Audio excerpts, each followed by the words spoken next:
মঙ্গলবার সচিবালয়ের ২ নং কনফারেন্স হলে পুনর্গঠিত রাজ্যভিত্তিক সাংস্কৃতিক উপদেষ্টা কমিটির প্রথম বৈঠক অনুষ্ঠিত হয়। এদিনের এই বৈঠকে আলোচনা করতে গিয়ে মুখ্যমন্ত্রী ডক্টর মানিক সাহা বলেন, সংস্কৃতি আমাদের মানসিক ও আধ্যাত্মিক শান্তি লাভের সবচেয়ে গুরুত্বপূর্ণ ভূমিকা পালন করে থাকে। রাজ্যের ঐতিহ্যবাহী মিশ্র সংস্কৃতিকে বিশ্বের দরবারে তুলে ধরার প্রয়াস নিতে হবে। এই জন্য সংস্কৃতির উন্নয়নকে গণ আন্দোলনে পরিণত করতে হবে। উল্লেখ্য, রাজ্যভিত্তিক সাংস্কৃতিক উপদেষ্টা কমিটির চেয়ারম্যান রাজ্যের মুখ্যমন্ত্রী। পুনর্গঠিত এই কমিটিতে মোট ৩৯ জন সদস্য রয়েছেন।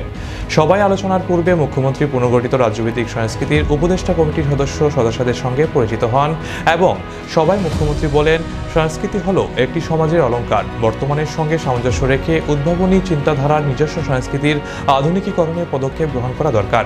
রাজ্যের ঐতিহ্যবাহী মিশ্র সংস্কৃতিকে যত্ন করে লালন পালন করার বিষয়েও সচেষ্ট থাকতে হবে। এক্ষেত্রে জাতি জনজাতিদের ঐতিহ্যবাহী সংস্কৃতিকে বজায় রেখে সাংস্কৃতিক কর্মকাণ্ডে নতুনত্ব আনার প্রয়াস নিতে হবে। তবেই যুব সমাজকে আমাদের ঐতিহ্যবাহী সংস্কৃতির প্রতি আকৃষ্ট করা যাবে।